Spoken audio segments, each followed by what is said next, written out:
Are you having a hard time figuring out what to get Dad for Father's Day?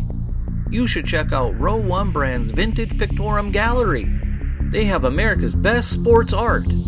With over 7,200 historic sports prints, you're assured to find something unique for Dad this Father's Day. Instead of a boring old tie, get him a historic baseball photo taken by Henry High Sandom at the historic Polo Grounds Stadium in New York City during the 1894 Temple Cup. Or, if he's an NFL buff, check out the 1963 vintage NFL poster. These are so good looking that you'll be amazed how they turn out. Shop now at sportshistorynetwork.com/row1 and save 15% off your order. On January 16th, 1939, the first daily newspaper comic strip of Superman debuted. Similarly to how Superman is the Man of Steel, the men of the gridiron know how to captivate an audience. This date is conspicuous though, because the day before the Superman daily news comic strip was debuted, the first NFL Pro Bowl game was played at Wrigley Field. However, this game wasn't played in the city of Chicago. Welcome to the Football History Dude podcast, where each episode is a journey back in time to learn about the rich history of the NFL. Your host is Arnie Chapman. Football is his passion, and he wants you to come along with him to explore the yesteryear of the gridiron. So hop on board his DeLorean and let's get this baby up to 88 miles per hour. This time as we step off our DeLorean, the date is January 15th, 1939, and we are at Wrigley Field in Los Angeles, California. Wait a tick, I thought Wrigley Field, LA, not Chi-Town. What are we talking about here?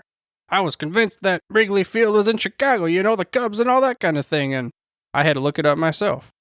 You see, Wrigley Field in LA was actually the first Wrigley Field that there was. Now, Chicago's Wrigley Field was built first, but it wasn't called Wrigley Field until 1926 after the Cubs owner William Wrigley Jr. So that's just a little bit of a kind of side history lesson for you. But Wrigley Field in Chicago did play a huge role in the NFL. That was the home of the Bears for 49 years. But let's get back to this Pro Bowl. You see, 1939, for the 1938 season, George Preston Marshall had an idea. He had one of those little light bulb moments pop above his head, and he's like, wait, I have one idea how we could get more fans to the stands and we could make some more money for all of us owners. So they would have a game sponsored by the Los Angeles Times charities where they would take the NFL champion and they would square them against the rest of the NFL's best players.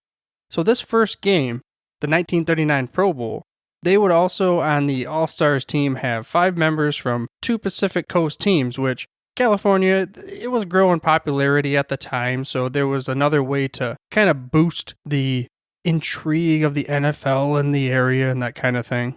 So the Giants, who won the NFL championship the year before, they would play against the All-Stars, the rest of the best and all that kind of thing. And like I said, they played at Wrigley Field in Los Angeles, California. So the game was pretty close. It was a final score of 13-10. The Giants would come out victors. The champs would take on the All-Stars and they would just defeat them. I mean, you got to figure though, because the Giants, they played together for the whole year. So it wasn't quite as, maybe talent was lopsided, but it wasn't totally fair because you didn't get a chance to practice and that kind of thing. But either which way, it was still, let's say, a positive thing for the league because there were various statements on how many fans actually showed up. I saw one place that said there were 15,000 fans and another said 20,000 fans showed up, or either which way, it was revenue for the league. And this style of a Pro Bowl would last until 1942. So it was short-lived, but there were reasons for it. One thing that I saw was travel restrictions in 1942 due to World War II, and part of that had to do with probably fuel and all sorts of different kind of reasons and such. So let's just say it was short-lived, but it still gave them a good idea. Now, speaking of good idea, and something I had no clue even existed, there was another type of all-star game that was going on since 1934. Now, August 31st, 1934 to be exact, is where we're going to hop this little DeLorean back to because we're going to be there for the inaugural preseason college all-star game. Now, this is something that I was like, wait, what?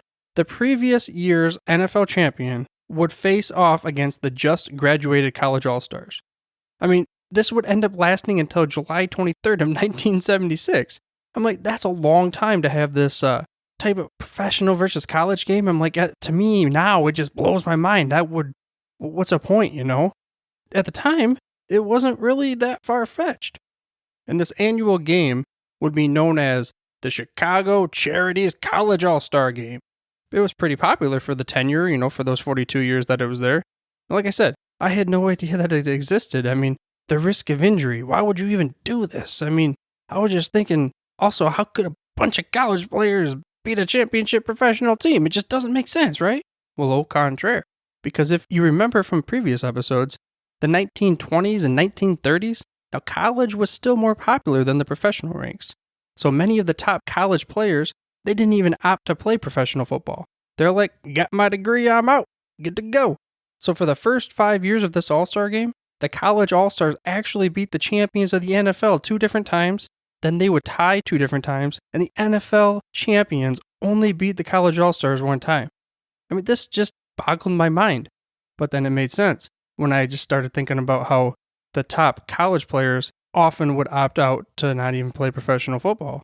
Now, this is a little bit random, but one year that I saw that was a little particularly interesting was 1939. And this year, it looked like a lot of different games between NFL teams and college all-stars. You know, different kind of conferences and that sort of thing. Now, even though there were just a bunch of them, one random game from the series that I saw involved those very New York Giants that in the 1939 first Pro Bowl game would beat the professional all-stars. But this time, they're playing against college all-stars in a preseason game before the 1939 season would kick off. So this game, where they face the college all-stars, would be held in August at Soldier Field. They had 81,456 fans at this game to watch. I mean, that's a huge crowd at any time. But to come and watch a bunch of professional football players play against college players in a preseason game that pretty much doesn't make any sense, and the reason why, the injuries and all that kind of thing, but hey, that's a lot of money. But the cool thing I saw was the way that they brought in the college players and decided who was on the team. They had a fan vote. It was roughly 11 million votes that were cast through a network of 335 newspapers and radio stations in 47 states, including D.C. I mean, that's a huge project to put together back in 1939. Not like we've got Mr. Bill Gates' internet nowadays. Just click that little button right there and boom, got my vote in. It was a little bit different. Probably had to tally it up by hand, and you got that little, what's that thing? You put the little beads back and forth and all that kind of thing. And just a little bit different as far as today goes, but they got the job done. They got the fans to the stands, and the Giants would end up winning that game 9-0. And as did the NFL professional teams most years, because as the NFL continued to grow in popularity, all college players decided they were going to go professional. So, of course, teams that were playing together more, you know, the college players, they didn't play together for the most part. And then, of course, they were rookies, so they didn't quite have that same, let's just say talent level as the professionals did. But, however, there was something in 1963 of which you could probably say miraculous proportions, because the college all-stars would defeat the reigning champion. Now get this name before I say it. Sit down, because this should not have ever happened, right? The Green Bay Packers and Vince Lombardi. And after this game, now Lombardi, that dude, he was not too happy about this. They said that he was visibly sick. And the players said that afterwards, anytime they were playing bad or having a bad practice, he let them know about it, about that time that they let the college all-star games or college all-star team beat them, the reigning champions, back in 1963. And former Packer Boyd Dowler, he recalled an event after the game, and it went as such. We used to have a social get-together after a night game. Lombardi came in, and he looked visibly upset, like death warmed over. He wasn't real kind when we got together for training camp again. And as I suggested earlier, the last professional, where there was the champion versus the college all-stars, that game would occur in 1976 on July 23rd. And this was between the reigning Super Bowl champion Pittsburgh Steelers and a crazy thunderstorm that had monsoon-like rain, and they kept playing for a while, but for some reason, it just got way out of control. The refs couldn't handle it, and the stadium security, they were just like, I throw my hands up, because the fans would end up storming the field. They're sliding around in the rain and pulling down the goalposts and all this kind of thing, and they ended up canceling the game in the third quarter. And they're like, I had it, enough. The NFL says we're shutting this thing down, and they would never have that game again. Now, I included a link to a video of this game in the show notes, which, by the way, you can get to the show notes through your podcast player or head to thefootballhistorydude.com. Also, I ask that you please subscribe for free to this show by mashing that little subscribe button on your podcast player of choice. That way you get the freshest, hottest off the press episodes each and every week. But enough of this. Professional guys playing against college all-stars and things. Let's flash back to 1951. Like I said previously, 1942 is when they kind of shut her down. But in 1951, they would rise like the phoenix and bring it back together again. This time, in 1951, when they brought the Pro Bowl back, it was closer to what it is nowadays. It was probably better, actually, but we'll get to that later. Now, they had all-stars. They would actually pick them from each conference to be able to play against each other. And it would be at the LA Memorial Coliseum, where they would play for basically the next 20 or so years. But 1971, now this is a little different, because this is when we finally officially had the AFL and NFL merge for the 1970 season. So now we're talking, we have a true, closer to what it is today, AFC versus NFC, and the game would be played in LA again. But from 1973 to 1980, they would play at just kind of random various stadiums, similar to how the Super Bowl is, you know? But now we come to the part in 1980 where yours truly, growing up as a boy, just assumed this is where it always was, you know, because this is what it was from when I was born. They played at Aloha Stadium in Honolulu, Hawaii, which of course brought huge economic impact to the local territory and everything like that, but also gives a chance for the players to have a free little trip over to Hawaii and just kind of hang out. But with this, you know, kind of more of a laid-back atmosphere, it really turned to more of a scrimmage game, and the AFC would play against the NFC, but no longer was this a true, you know, hardcore football game. This slowly turned into, hey, let's throw pillows at each other and that kind of thing, but it would slowly get to the point where a lot of fans, they didn't really want to watch it. The NFL had to do something. In 2010, one thing that they did was they decided that they were going to have the Pro Bowl the week before the Super Bowl, which, if you think about it, this is a good idea, but it's also a bad idea. Now, here's the positive, the pro. There's always a bye week in between the AFC-NFC championship games and the Super Bowl to give the teams time for travel, extra practice. You have, you know, the whole Super Bowl week of media and all that kind of thing, but there was no football going on between then. So it was like, hey, what are we doing this Sunday? And that's why the NFL would move the Pro Bowl to the week before the Super Bowl, which also makes the Super Bowl, in theory, the ultimate ending to the season, which is a lot better than the Pro Bowl, because that's like one of those, like, you get up so high for the Super Bowl, then you like kind of drop down for the Pro Bowl because it's just not as good as the Super Bowl. And of course, the way that they did it now kind of caused a different issue. You see, the Super Bowl contestants, they're not going to have any of their players playing in the Pro Bowl with the chance of getting hurt or, you know, not being there for practice. And this 2010 Pro Bowl, when they made this decision, it kind of showed true for the first time that, well, this might not be a great idea. This was the Indianapolis Colts and the New Orleans Saints Super Bowl. Now, I remember this game myself. I was rooting for the Colts, and then they had that interception, and they were defeated. Also, that onside kick by the Saints. However, that's not what we're talking about. We had 14 players that were elected to the Pro Bowl right there from the Colts and Saints. So, bam, all of a sudden, 14 players out. Now, on top of that, we had 15 more players that decided to skip it on the Pro Bowl. Various reasons. I mean, you have injuries that they've been nursing, or players that don't want to get hurt, or different kind of reasons. But they had 29 total players skip it on the Pro Bowl. And that was a record. So this is like 29 of these top players that we picked. Now we're digging from the second, triple, third barrel. This isn't like a true Pro Bowl. I mean, here's all you need to know. In that Pro Bowl, David Garrard was a quarterback. Now, I'm not sure if you remember this dude, but that year, he had a 7-9 record for 3,600 measly little yards and 15 touchdowns for a quarterback rating of 83.5. Let's just say that is not exactly Pro Bowl worthy, unless you're playing back in the 30s or something, but this was 2010. I mean, in other sports, fans really do look forward to the All-Star games. I mean, one that you can bring up is baseball because there's the least risk of injury probably between that and basketball. Basketball's, all about showboating, and baseball, you've got the home run derby on top of it, so that's real cool to watch. But not so much for the NFL. One reason for this is because they have special rules. I mean, this is for player safety, but it dulls the game. I mean, here's an example. Quarterback can throw the ball away at any time, so he doesn't have to take a sack. And, the defenses really can't blitz, rushing with only linemen, and there are a bunch of other rules and things like that too. In 2015, the league added 5 rule changes that, in hopes of improving safety above all else, because that's the number one thing, but also they hope that it would help improve the gameplay to make it a little bit more interesting and fun to watch. And the first one that they put in place was no more kickoffs.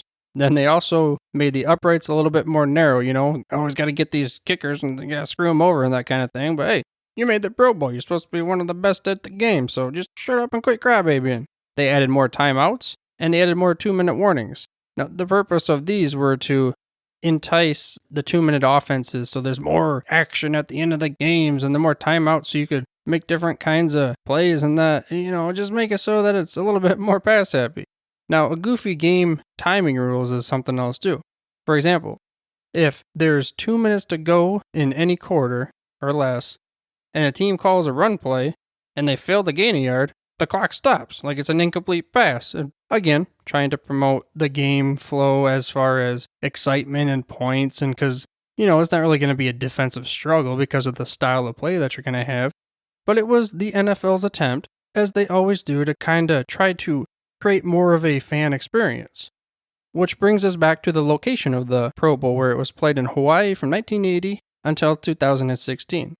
So on June 1st, 2016, the NFL announced that they were going to move away from Hawaii to Orlando, Florida. Which, it sucks that they're getting it out of Hawaii, but then it's more accessible in Florida to contiguous state fans, because then they can drive there for many of them, or flying to Florida is definitely not as costly as it would be to Hawaii. So right there, out the gate, you're accessing a lot more fans. And they try to spice it up throughout the week for the fans as well.